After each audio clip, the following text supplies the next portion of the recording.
Rohingya refugees at this Bangladesh camp are learning the basics of reading, writing, and math. The students seem genuinely enthused, but aid groups say 1 in 5 children under the age of 18 living in these refugee camps suffers from a severe mental health problem. It's clear to us that there are a huge number of children in the camps that require mental health and psychological, emotional support, some of which we are providing as a charity, but it's just not enough. The current refugee crisis started 2 years ago when a counterinsurgency campaign by Myanmar's military drove more than 700,000 ethnic Rohingya to neighboring Bangladesh. UN investigators have accused Myanmar security forces of mass murder, gang rapes, and burning down scores of Rohingya villages. Myanmar has denied almost every accusation of atrocities.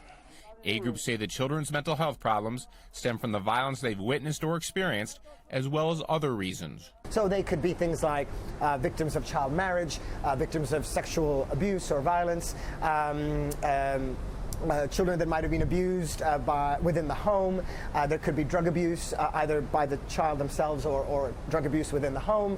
And then there's this whole element of being fenced in. The refugees live in dense communities of bamboo shelters. They're not allowed to work outside of the camps, and there are limited work opportunities in them. Concerns are growing that inadequate schooling and vocational training could leave young refugees unprepared for life when they're adults.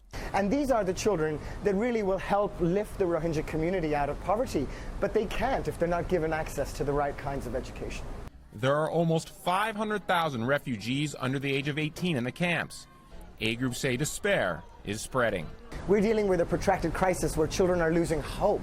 We're dealing with a crisis, a mental health crisis.